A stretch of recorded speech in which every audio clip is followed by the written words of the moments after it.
The NRM, from the very beginning, is a serious party, serious movement,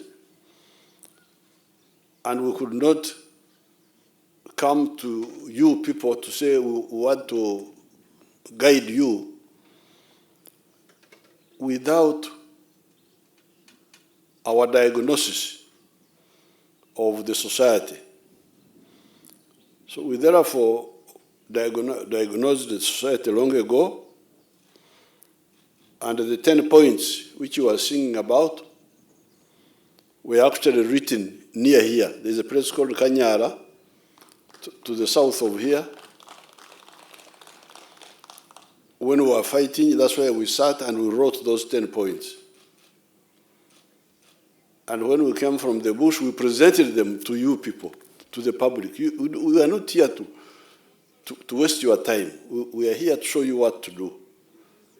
And what to do, in our view, is the following.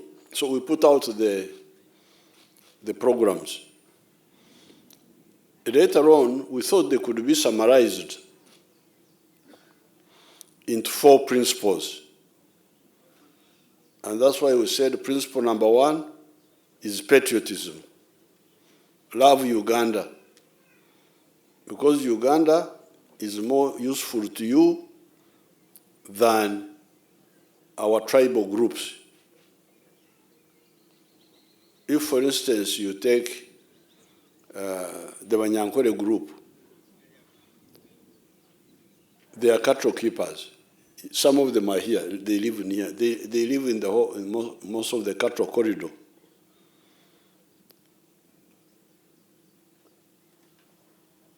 And as we have advised you, that you must get out of poverty, you must get out of Ichan,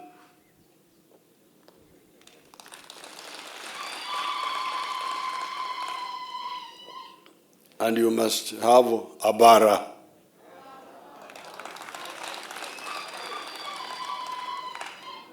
You must be Abaran. So the question is, because we don't want to be part of a poor country. From the beginning, that's what we told you. Then the question is, how can people be Abaran?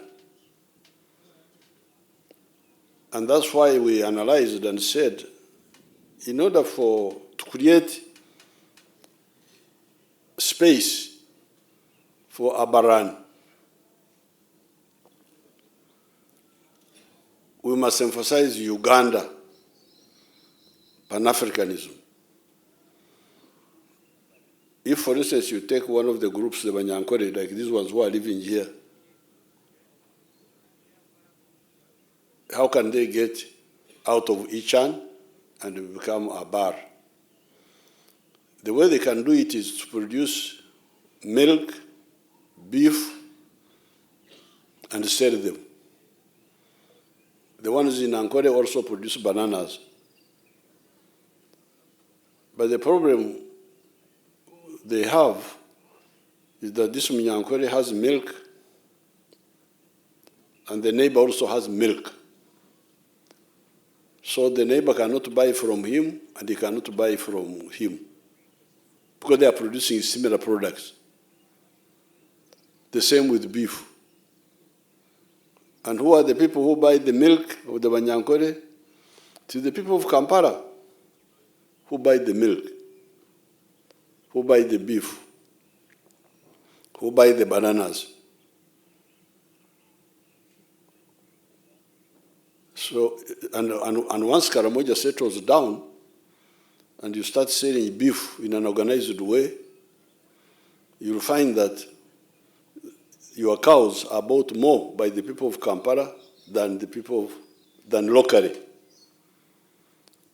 So that's why we said, you people, you are talking of tribes and religion, but actually the one which can help you get out of problems is Uganda. Uganda will help you better than if you simply concentrate on your tribes. And you can analyze area by area. If you look at Baganda, where does the prosperity of the Baganda come from? All you Ugandans, when you come to Kampala, you buy from the shops of the Baganda. That's how Baganda get money. At one time, I quoted the example, I checked Lira. 18 buses were leaving Lira every morning, coming to Kampala. So those are langis. Each bus is carrying 80 people. And all those langis are bringing money to Kampala.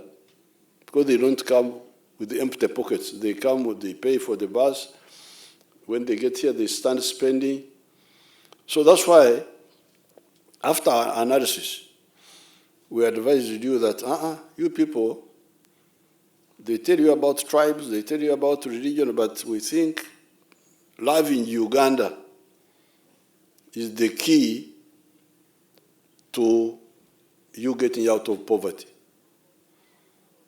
So that became principle number one, patriotism. You love Uganda. Why? Because you need it. You need it. You need it for your prosperity. Then, after more scrutiny, we found that once we really sit down and become serious and start producing wealth, you will find that even Uganda is not enough. You may find that we need the East African market and the African market. And this one has already happened, because when you Banyankore people, these people you visited here, once they settled down, because they were like you, I will come to that issue. They were like you people, they were nomadic. For them, they were not violent, fighting, but they were nomadic. But once they settled down, they listened to our guidance, and they started producing milk here in this area, Nakaseke, Chenkwanzi, where you went, Gomba, Chiboga, Sembabure, all those are areas, then Barara area, all those are areas where these cattle keepers stay. Once they settled and listened to our message, which was stop working only for the stomach, having milk only for the stomach. What do they call stomach in Karimajong?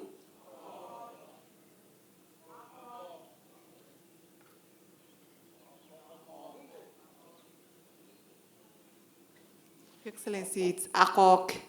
Akok. Akok. In it, so they call it Akwake. Akoik, yes. So don't only work for Akoik. The Teso version is a bit easier. Don't only work for Akoik, because if you only work for Akoik, how about the non-Akoik needs? Because there are Akoik needs, food, hunger, thirst. But how about building a good house? That's not Akoik. That's something Akoik, beyond Akoik. How about dressing your family well? How about buying yourself a motorcycle? How about bringing electricity to your house? Even if electricity comes to Moroto, we are not going to put it in your house ourselves. You must put it there yourself. How about water? Even if the water is in the town there, you must put it to your house. So there are so many non-Akoik needs. So if you want to live a good life, you must be able to solve the problem of Akoik and non-Akoik. And the non-Akoik, you solve them by getting money, and you pay for the non-Akoik needs. So once these Banyanko, so we told them that you people go from don't look after cows only for akoik. Look after cows for akoik and money and the pocket. Commercial dairy farming. I think some of those people you visited, the ones they visited, how many liters were they selling per day? The commandant.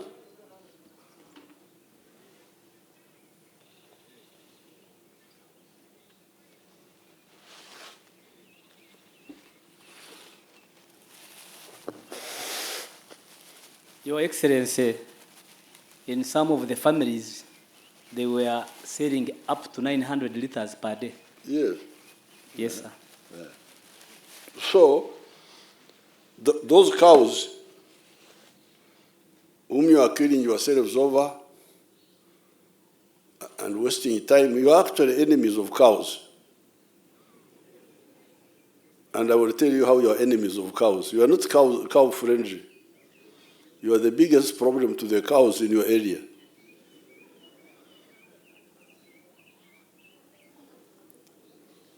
Those cows, if you only look at them as for akoik, for getting milk for drinking, you are not helping yourself. But if you look at them as factors for akoik and pocket, you hear, if somebody is selling 900 liters per day, that's quite a bit of money. And when you visited them, you saw how they live.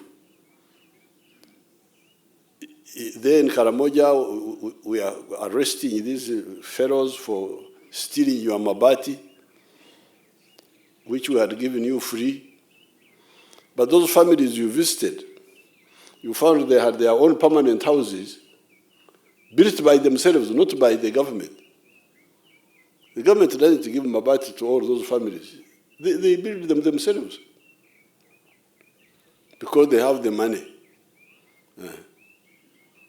And in fact, during the campaign, when I was campaigning here, these people gave me 800 cows. Instead of me giving the money, they were the ones giving me cows, which I took to the government farm. So once those people woke up and started producing milk, the milk production jumped from 200 million liters a year to now 5.4 billion liters a year. That's what Uganda is producing now. Now, within Uganda, we are drinking only 800 million. So there is a surplus of 4 billion liters of milk. So the question is, where do we sell this milk? What do we do? And what is true of milk is also true of maize, because although you are still running up and down there in Karamoja, some of the other areas are producing a lot of maize. And our maize production has gone from 200,000 tons to now 5 million tons. And within Uganda, we consume only 1 million tons. So there's a surplus of 4 million tons. Then you got sugar, the same. When you were coming here, you saw the sugar production in Kachira area. Sugar production has gone to 700,000 tons now. Within Uganda, we are consuming only 320,000 tons. So there is a surplus of almost 400,000 tons. So where do we sell all this? What do we do?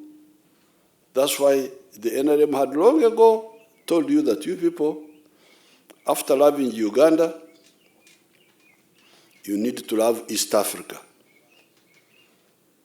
You need to love Africa. Why? Because you need them for your prosperity. If you wake up, you will find that the internal market of Uganda is not enough. You need the African market. So that's why we told you that our second principle, we are not here looking for politics to get jobs. No, we are here to show you the way forward of how you get out of your problems. And of course, we are part of you. So that's why, therefore, the second principle is Pan-Africanism. You love Uganda because you need it, but you also love Africa because you need it. If you do not love Africa, you will not move. You will move a bit and get stuck. So where would we be selling our milk now? If you find the milk is going to Kenya, to South Sudan, to Congo. The other day I had military students from Zambia, and they told me that what we know about Uganda is the powdered milk from Uganda.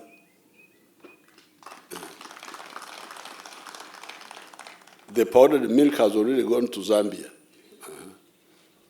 So therefore, these principles, this is like a hospital. NRM is a medical organization.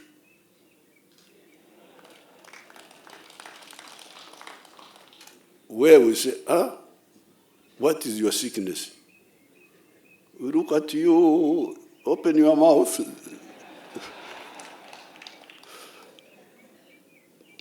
And we say, you are suffering from this. Your disease is itching. And you are suffering from itching because you are only working for ACOIC. And you have not learned how to work for the ACOIC and the pocket. And you have got, of course, in the case of Karimajong, you have got additional complications. Violence, what. But the other Ugandans are like where Seku comes from. You know those people in Parisa, Budaka. They speak a language like Runyankore. But they speak it in a funny way. So when I went there and I said, what do you call working for the stomach only? They said, Okora echida chonka. It is the same like Runyankore, but they do it in such a rude way that I liked it. Because instead of saying stomach, they said stomach. This ichi chutumbo. That's how they say it in their language. So even in other parts of Uganda, they also have the same problems of being blind, not knowing what disease they are suffering from and what is the medicine. So that's how our second principle becomes Pan-Africanism. The third principle, and I think this is the one which brought you here, is what we call socio-economic transformation. We said, but in order, so for us who see far, we advise you concentrate, instead of saying Buganda, Karamoja, Teso, this other group, Megwa, Acholi, we say, please, if you want to get out of problem of poverty, emphasize Uganda, Pan-Africanism. But secondly, Uganda will not be enough, emphasize Africa, Pan-Africanism. But then, you cannot take advantage of the Ugandan market or take advantage of the African market if you are still in the traditional way, if you are still in the traditional way. If you are still in the traditional way. The Banyankore were having their traditional ways. But we told them that if you continue those traditional ways, you are not going to get out of poverty. So that's why, therefore, principle number 3 becomes socio-economic transformation. You must be a new person. You cannot have a peasant producing another peasant, and you think you are doing anything. You cannot have a warrior producing another warrior.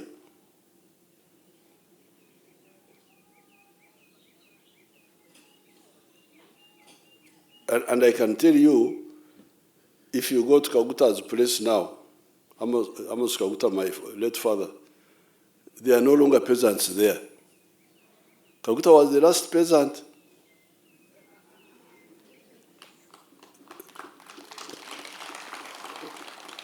Was the last traditional, because some of these traditional people are actually rich people. Kaweweta was a rich man, but rich in a traditional way. But he would have cows and so on and give to his sisters and so. But where is the money? You find the money is not so easy to get. Land, cows, but no money. So, in my family, Kaweweta and his two wives were the last traditional people. But my mother was no longer so traditional. She had become like a bit enlightened in the church, through the church.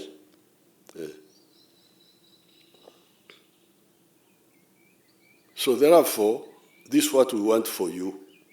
Because I don't want the Kaweweta family to change, but the other Ugandans remain behind. This one I cannot do.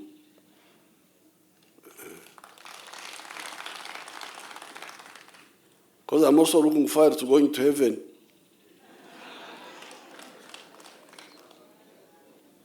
Now what will happen when I go to heaven?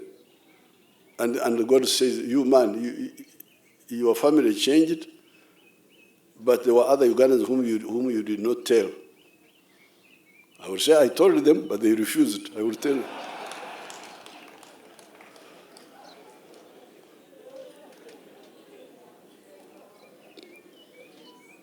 So therefore, that's why we said that the third principle of the NRM must be socio-economic transformation. And what are the channels of transformation? There are two channels. One channel is education. Education. That's why I'm glad you are talking about education.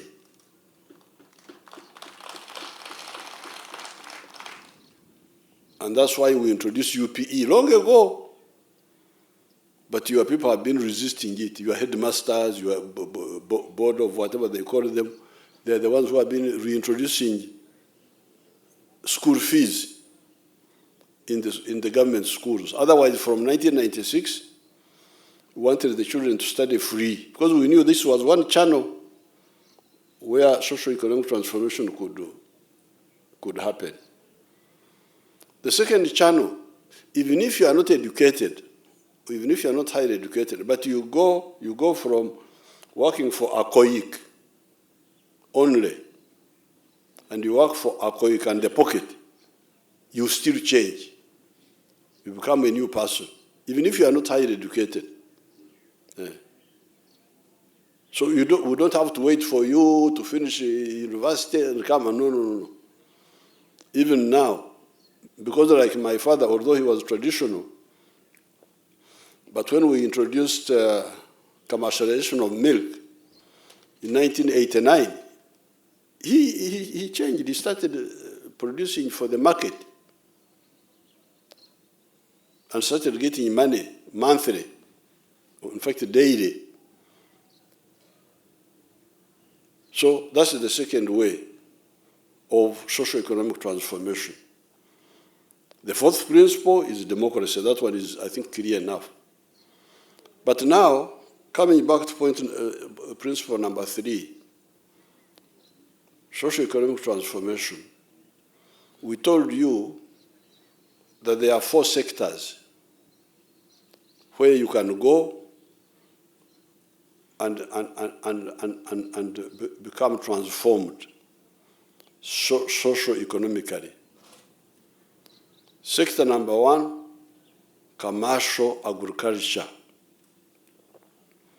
Stop agriculture of just eating of ACOIC, go for agriculture of ACOIC and and pocket. The second sector is industries, factories, like the ones we are bringing to Karimajong. You have seen them. The cement, the what, they are coming. Or like the ones you see in Kampala here, like, or the ones you are going to see in Kapeka when you pass there. This is the third sector of socio-economic transformation. Because if you join those, you are no longer the traditional. The third sector is ICT. Not ICT, services. Services. If you own a hotel, you own a bus company, border, those are services. You earn money not through agricultural production, not through industrial production, but through providing services which are paid for by the society. And then the fourth one is ICT. ICT is a new sector which came recently, the one of computers and so on, and internet. It's a new one. You can be there, you can be in Moroto, and you are an auditor. If the internet is there, you work with a company in Canada where you audit their books, and you send the work you have done over the internet, and they pay you when you are here in Moroto or Mbare or Jinja. So that is the fourth sector. And we have been, we told you this very clear. The other time I made a countrywide tour, and I distributed booklets called 4 Sectors and 7 Activities. I don't know whether they have given you those copies. Did you give them those booklets? 4 Sectors and 7 Activities. Then there is another booklet which I wrote long ago about from Wirza to Amatafari. Get them the other one also. This one I was telling you how we fought with the Banyankore to go from growth site houses to permanent houses. So, this is what we have been telling you. So other people come and tell you this, but there is no other way. Unless you join one of these 4 sectors, there is no way you're going to. Yes, there is a fifth one, public service. Public service. But the problem with public service, the jobs are limited. There's one Gombora chief. So what do we do? Unless the one who is there dies, we don't have.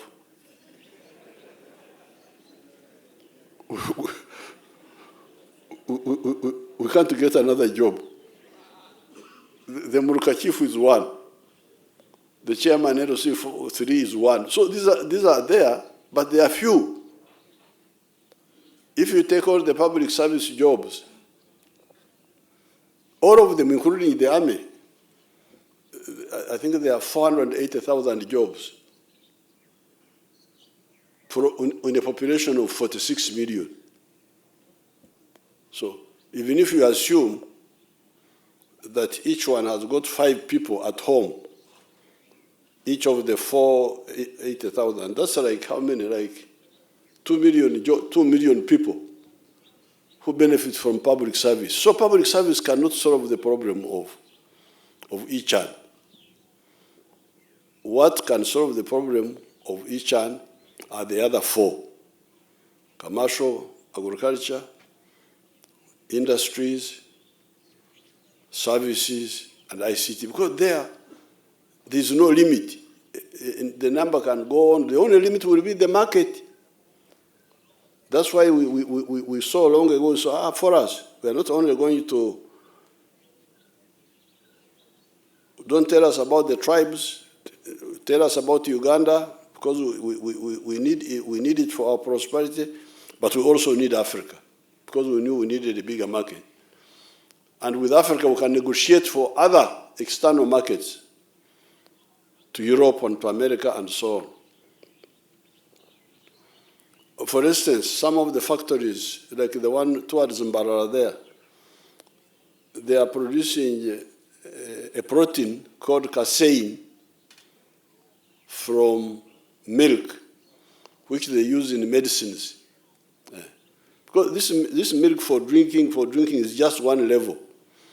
Once you have got enough of it, you can start cracking it and getting proteins for medicine, proteins for baby foods, because some of the people need ingredients from milk, from eggs, for medical and for nutritional purposes, supplementary nutrition. So therefore, with the NRM, these are the 4 sectors. There is no other way. Jesus said, I am the way, I am the truth, and the life. There is no other way. That's what Jesus told us. Now, for getting out of poverty, it is the 4 sectors. If you waste time running up and down, noop, what? Okay, bye-bye. But the sectors are 4. And we told you, Lenga, go in writing, not talking, in writing, black and white. That's why I'm looking forward to going to heaven, so that God, I tell him that, I told those people. Now, within agriculture is the one nearest to you people. Yes, factories are coming, the cement factories are coming, the other factories are coming, but not everybody will work in the factories. The easiest sector to move into is agriculture. And we analyzed it for you, and we said,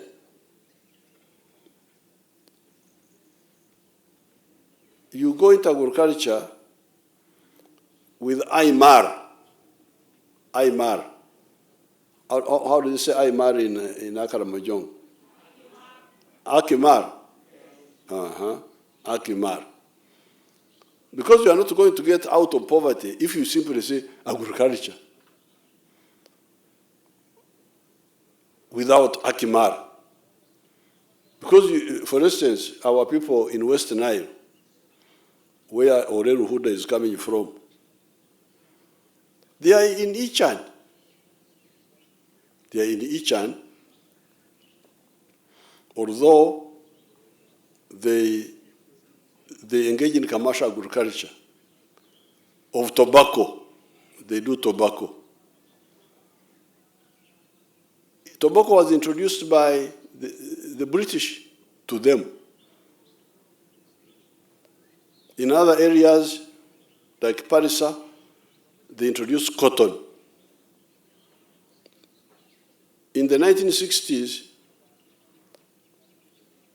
there is my son-in-law, Odrick Rwabogo, in 1968, I found him with cotton in the house.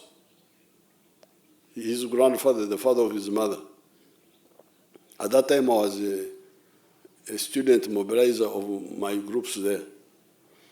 I came on by bicycle. I was moving on a bicycle, mobilizing people. And I found him with cotton. I said, why are you producing cotton? They said, the government told us to produce cotton. I said, don't produce cotton again. Forget about cotton. Because cotton has for you, doesn't have a good akimar.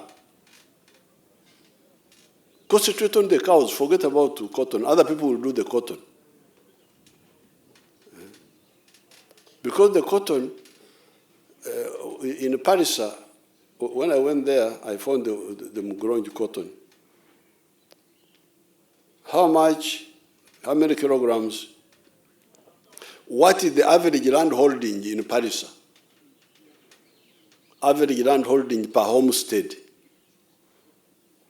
each homestead has got how many acres of land? They said 2. 2 acres per family. So, what is the yield of cotton per acre? 200 kilograms in a year, in a season. And cotton you grow once because you can't grow it 2 times. And what is the price? At that time it was 200 shillings per kilo. So somebody was earning 40,000 shillings from cotton. And this was commercial agriculture, but without Akimar. There was a boy, a white boy, South African boy, who, of course, for him, he had bought a ginnery. The Uganda cotton is very good. People outside like it. It's very good quality. But it pays little. Yes, you can make money from cotton, but you need to do it on a big scale. So this one, from 1 acre, you would get 40,000 shillings. And remember, the family has got 2 acres. The second acre is for food, like for akoik, like cassava. So you're actually one-eyed. You have got only one eye for money. If you do not do the Akimar well, you will never get out of poverty. Then this white boy who wanted them to produce cotton for his factory said, no, we shall educate them and they will improve the yield. They will improve the yield to how much? I said 1,000 kilos per year, per season. Okay, let's say 1,000 times 200 shillings. That's how much is that? 200,000. How can 200,000 shillings support a family? How? That's why, in the area of Teso and Parisa, I decampaigned cotton. Yes, we need cotton, but let cotton be grown by people with a lot of land. Because if I have 200,000 from one acre, if I have 10 acres, that's 2 million. If I do 100, that's 200 million. If I do 1,000, I can get 2 billion. So after I can get a lot of money from cotton, but if I do it on a big scale. So that's why, therefore, we told our people, so therefore, in our teaching you, in my writings, everything is in black and white. I told you that with agriculture, there are 2 types of agriculture. There is intensive agriculture, where you use a small area to get high yield in terms of money. And then there is extensive agriculture. That is agriculture where although you are getting small per acre, but because you have done on a big scale, you get good money. As you can see, you can get money from cotton. We are not saying that cotton will not be grown. It will be grown, but the question is by whom? It should be grown by him who has got big land. The one with small land, we have got a different medicine for him. Like the doctors, they have different medicine for a child, a different medicine for an adult. So the same with poverty. So that's why in the 1996 manifesto of the NRM, we put out the issue of the 4 acres model, which is what you say you want to go and see at Kaumu, one of the government farms. You go there and see it. 4 acres model. We said, if you have got only 4 acres or less, please don't go for cotton. Because cotton needs extensive agriculture. Don't go for tobacco, because tobacco needs extensive agriculture. Don't go for tea, because tea needs extensive, big land. Don't go for sugar cane like you saw Madhuvani, because that needs a bit of land. You go for the 7 activities that I listed for. I came to Karamoja, I toured all the zones. I gave them out the booklets. The 7 activities for the people of 4 acres and less are: number 1, coffee. This coffee, in Vietnam, they get as much as 18 million shillings per acre per year. Second acre, fruits, certain types of fruits. Mangoes, oranges, pineapples. In some areas they grow grapes. Some areas they grow apples. There they give good money, more than 10 million. Some of it can even go 30 million, like the apples. 3rd acre, you put pasture for 0 grazing cows. Cows which are kept in the house, in the shed. I don't know whether the people you saw may not have been having sheds, but there are others who have sheds. Where you have, when you go to Kaumu, you will find my cows in the shed. Because there I'm showing the model of the small people. So, number 1, coffee. Number 2, fruits. Number 3, dairy, but on 0 grazing. Number 4, food. Cassava, whatever for archaic. Number 5, in the backyard, you can have poultry for eggs. Those eggs are big earners. We have got one of our people in Fort Portal there, Nyakana. They can, even if you don't go, but they can show, my people can get a film from him and show it to you when you are still here. From 1 acre, Nyakana is earning 240 million shillings a year. From eggs, because chicken don't need a big area, they just need, you put chicken on top of one another. And then dairy cows, I think there are like 8 dairy cows in a shed, in a chinyumba, in a shed. So that would be in the backyard. Poultry. Then if you are not a Muslim, you can also look after pigs. If you are not a Muslim or a traditional Banyankore were not eating pigs, but now they are here, they have finished them in Kampala.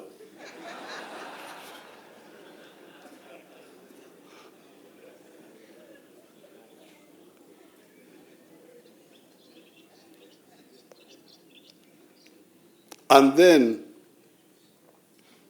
if you are near the wetlands, at the edge of the wetlands, fish farming. That fish farming can do a lot of things. You get good money. You will see my fish farm at Kauma. I don't know, they are looking after it well. So therefore, now for the extensive agriculture, for cotton, for maize, even maize needs a big area.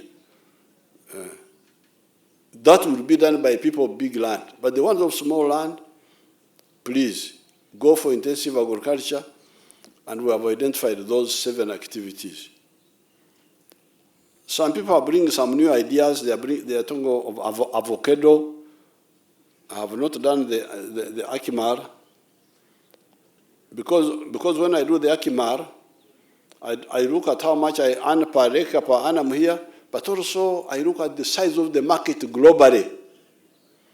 Because I don't want to encourage my people to go into something that does not have a big global market. And then they produce, and then there's no market.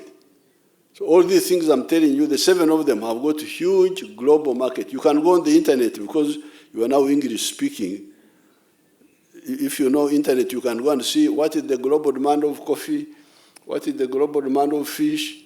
What is the global demand of milk? You can go and check it yourself.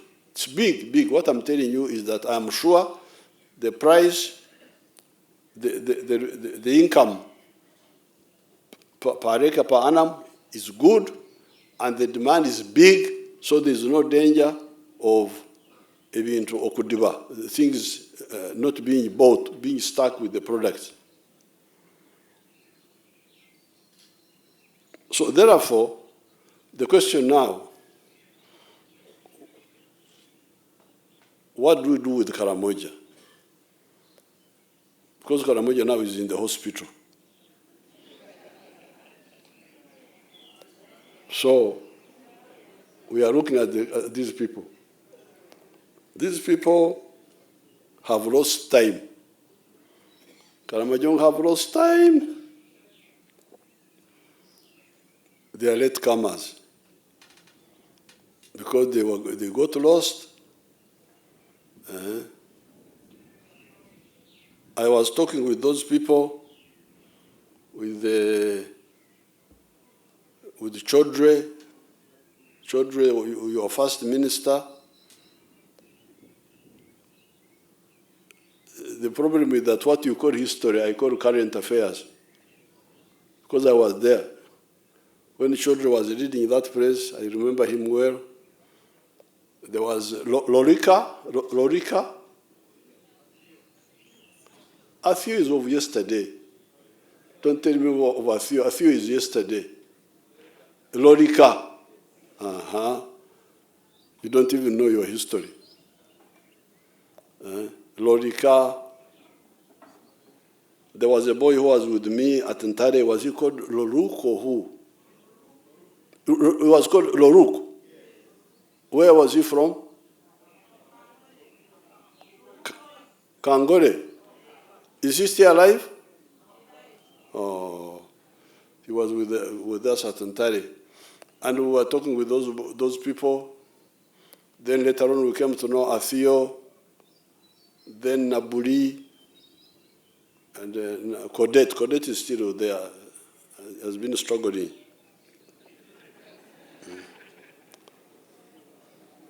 Now, so, even today I was discussing with the small group I met, and we said now,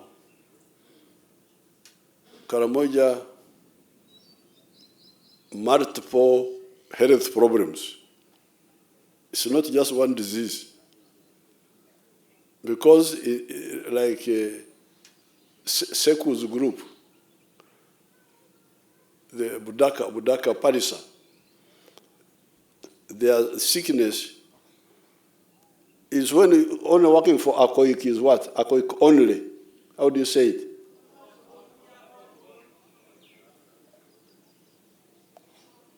Tell me the Teso version is easier. Akoik what? Akoik bone. Akoik bone. Yes. That is the disease of Seku's place. Parisa. Akoik bone and agriculture without Akimara. Those are their two sicknesses. But now, for Karamoja, it is Akoik bone, disease number one. But even sometimes, even Akoik is not there. You don't even sometimes produce enough food. You have, what do you call hunger?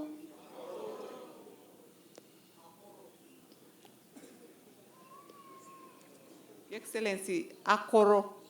Akoro. Yes, sir. Akoro. You know, I know more Luo now because when the priest was praying, I could follow everything you were saying. The priest was praying in Abim language. I know more Luo. So you say Akoro. Akoro. So number one, I think we should start with Akoro, number one. Yes, sir. We must defeat Akoro now. Sit down. You can sit down. With Karamoja, problem number one is Akoro.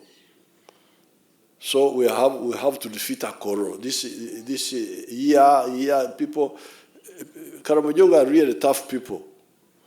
The way they suffer. These other fellows will not manage to suffer like you fellows.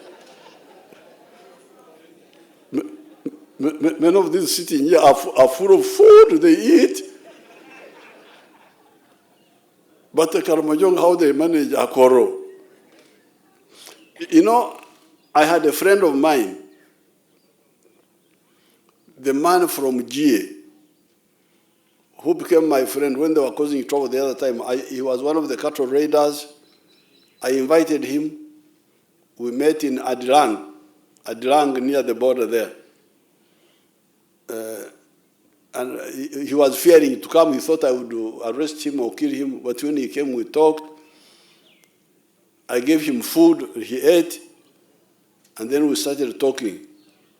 And then he said, even now I feel the stomach paining me, because the stomach was not used to food. Can you imagine? Huh? He said, as I'm sitting here, I don't feel comfortable because the stomach has not eaten for a long time. So the food you have given me is causing me a problem. So we became friends. I gave him cows. Then he gave me another bull. There's a man who gave me a bull. Do you know him? The one from near Kotido. What was his name? Come and tell me.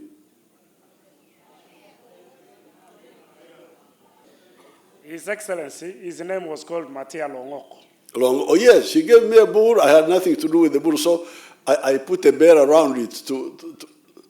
If you're a rich man, you put bears in the house. So I put a bear there to show that I'm a rich man.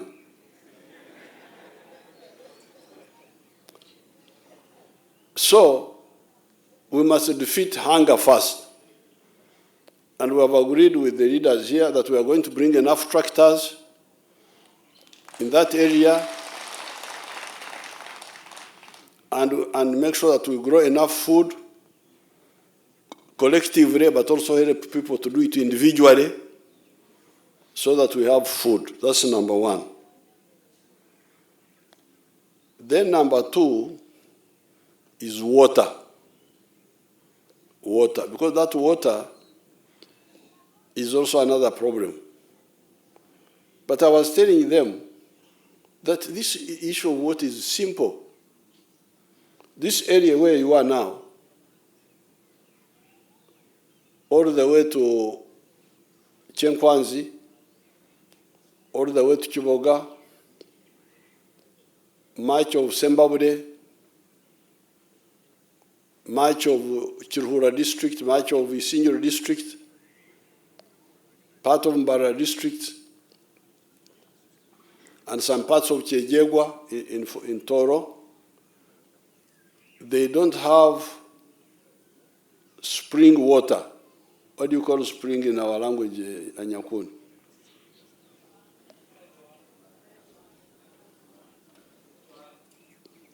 Your Excellency, it's called Echoa. Etowa. Echoa. Echowa. Yes, sir. Uh-huh. Now, some parts of Uganda, like some parts of central Uganda, and some parts of Ankwere, like in Tungamo, where I was born, they have Echowa. The water from underground, very good water. And when I was growing up, as a cattle boy, I was always watering our cows from the underground water. Would make a well, and the well will bring underground, very clean, because it is already filtered by the soil. But in 1960, we moved from Ntungamo to North Ankwere, to Kashari and then Nyabushozi, where they don't have that spring water. There, we depend on the, what do you call the runoff water?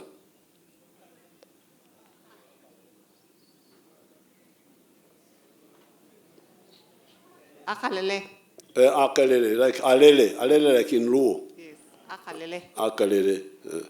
So there in Ntungamo, if I would water the cows in Akalele water, my father would quarrel with me.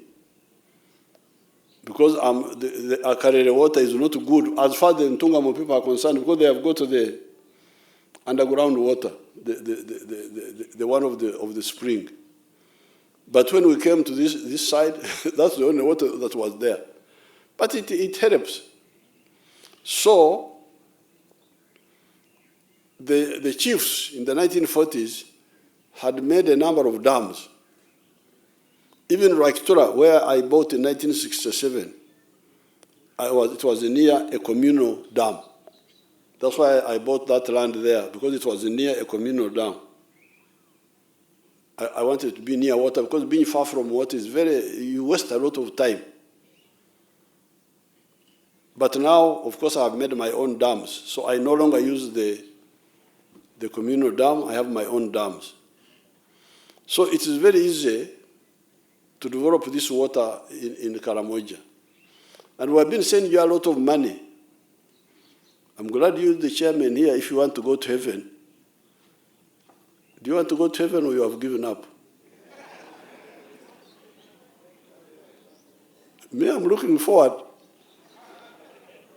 So, because when Mama came to Karamoja as minister, she found that each district in Karamoja was getting 800 million shillings a year for water. So she said, where is this money? Where is this money going? Maybe you can tell me where the money was going, you the chairman. Please speak out so that God can open the... God forgives. Don't worry about what happened in the past. How much money is each district getting for water now? And where is the money going? So anyway, Mama was able to come in and make some dams, some made by the Ministry of Karamoja, others made by the Water Department. You have seen some of them, like Kobebe and others, Arachet or something. So water is there. There is water in Karamoja. Karamoja is not a desert. There is water. Akipi, you call it Akipi? Hey, Akipi is there. We just need to trap it. This is how these areas are like here. They depend on dams and water tanks. I asked my staff, Agaba, the information I asked you for the water. So we are going to continue, but the chairman, you need to tell me where the money is, how much money you are getting and what it is doing now. For water, the ones who are here. This is a born-again center. You get saved here. You say, God, forgive me for what happened in the past, and God would forgive you. So that would be the second step. But I was asking my team, CDF, the ministers, Anyakun and the others, said, what do we do in the meantime? Because you see, I don't want blood transfusion. Somebody is about to die, but is saved by blood transfusion, the blood of others. Then when you don't bring the blood, the one person dies. That's not good. I want the Karimajong people to have their own blood system.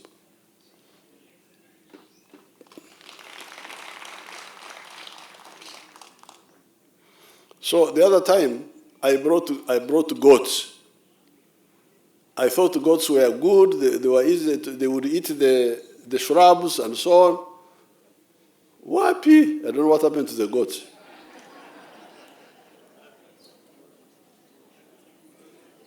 So now, I have got one of my daughter, the one who brought me the karachuna, Natuk, Judith. She's here. Okay. Recently I asked her, I said, what blood transfusion do I give my Karimajong? Do I give them water? Do I give them... When somebody is on drip, you must see what to give. You told me sheep. Come and tell me why you thought sheep. Come. She thought sheep were what? I didn't know how sheep were different from goats. Why did you think goats were different from sheep? What happened to my goats?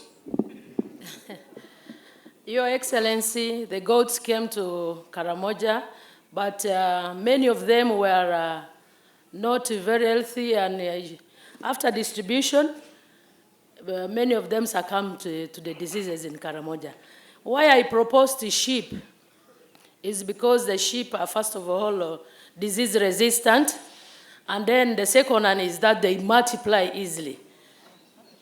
And then the sheep also have a very good market. For us in Kotido, people from South Sudan come and pick sheep there, and they're very, very expensive, more expensive than goats. Okay. Thank you.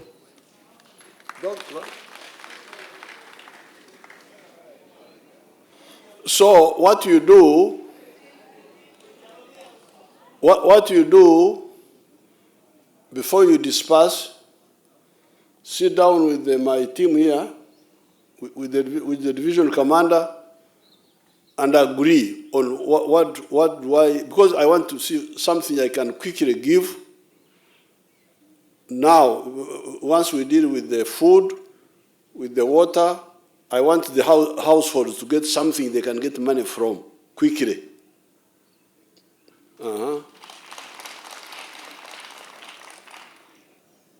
So that it becomes our strategy. Because you see, these people here in the cattle corridor were changed by the milk, the commercialization of milk.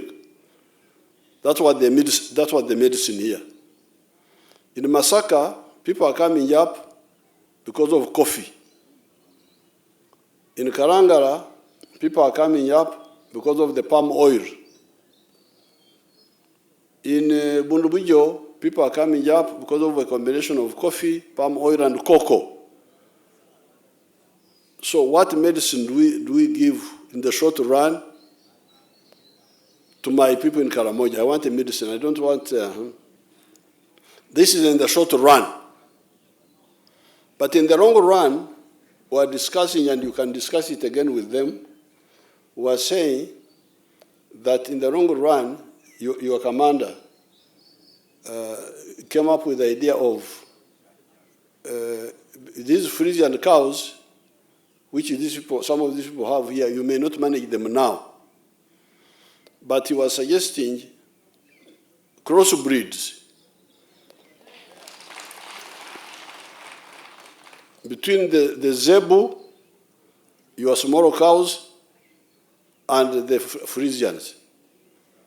And I know it because Sambanyankore, long in the 1940s, when the cows died in Ankore, Sambanyankore went to Lango, to Teso, and they brought back those small cows, the zebu, and Koromojo.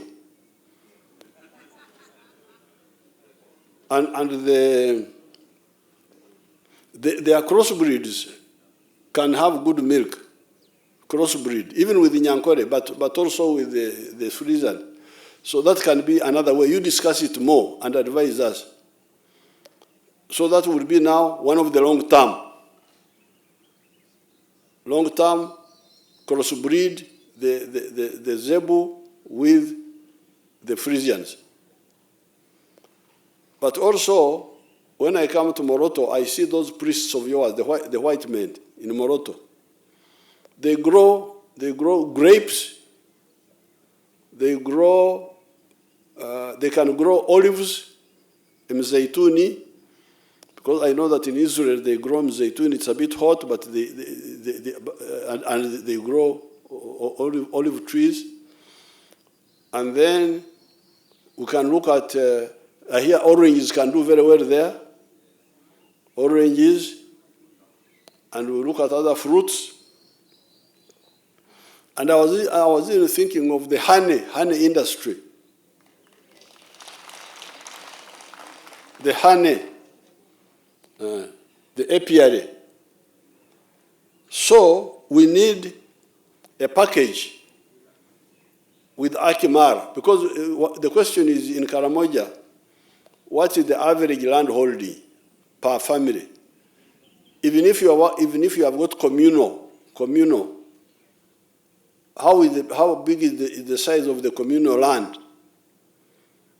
Because size of land determines which medicine do we give you. If you have got small land, we give you certain medicine to deal with each one. If you have good, so we need to answer that question. Whether you are working as a family or as a clan, what is the family size, the land size? So therefore today, we are here to really to pass you out, but I want you to go and have more discussion. Then we can come and conclude later, not maybe with some of the leaders, so that we have a consolidated package for Karamoja of wealth creation and each and elimination. Now, the other smaller points you are making, those are smaller points. That one I noted in your memorandum. Because those are not the answer. Even if we compensating cows, even if I compensate you now, how about tomorrow? We need a solution. How about the ones who will not get compensation? Because the ones who will be compensated are few. You put in the memorandum, but me, I want to empower your body. Because like these cattle keepers here, they are now independent people. They are getting income from their cow, their milk, every day. That's what I want Karamoja to be like. I don't want Karamoja to remain a vulnerable area, suffering, hunger, what. It's not correct. Now, so the pledges, you write the memorandum, consolidate them, I'll read them, and that's no problem. Now, but what the chairman was saying, there are two things. One, some are government plans, like the hospitals. You cannot call those pledges. What do you call pledge in Karimajong? Pledge.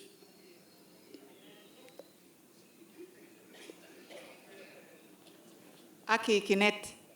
Akikinet. And what do you call plan, government plans? Ayeunet kapukan. Oh, very good. So my pledges are for the border. That's a pledge. For the girl there, the one I promised a tractor, that's a pledge. Those small things are pledges. But hospitals are not a pledge. These are government plans. These are government plans. Roads, those are government plans. Don't mix up the pledges. If you are speaking in Nyankore, I would help you. Because pledges means okuraganisa, okusubiza in Uganda. But entegeka, the plan, is not a pledge. It is a, so when you are writing the memorandum, put it separate. My small pledges, like the border, I don't know why that would be a problem. 10 million. If I say a few of my bulls, I will get 10 million, I'm sure. But separate the pledges from the plans of the government. I have noted the point about Waragi, how it is finishing our put them in the consolidated memorandum. I have noted the issue of the Kadam and Nyangia. I will study it, and I may have to create a small, because the way I did with the IC and with the Bakonjo in Wundubujo, what is that place of the Bakonjo? The constituency? Bugendera. The Bakonjo, Mbadi's tribe was being oppressed by another tribe called Bamba Bawisi in Bundubujo. So I said, you people, you have been suffering under this people. Let me give you your small constituency. There were only 40,000, but we gave them a constituency. And they are. So that's how I handled the IC. Because the IC, when I was at university, a certain Muzungu wrote an essay, a book actually, entitled The Disappearing Tribe of Africa. He thought the IC would be finished. This was in 1967 when I read that book. So I was very happy when I found that the IC was still there. I said, now that you are still there and I have come, you will not disappear.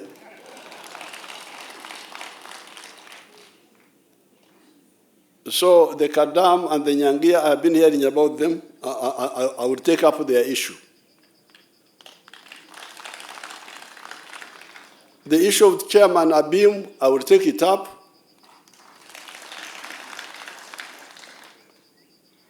Now, the uniforms, CDF, allow these people to go with the uniforms.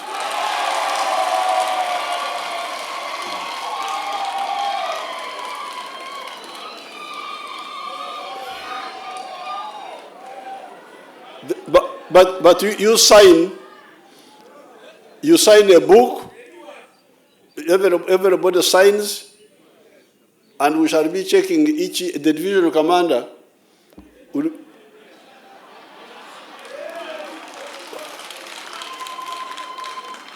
The divisional commander will be checking each year to ensure that you still have the uniform.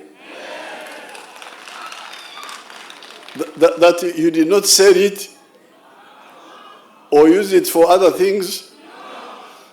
And when it grows old, you hand it back and they give you a new one.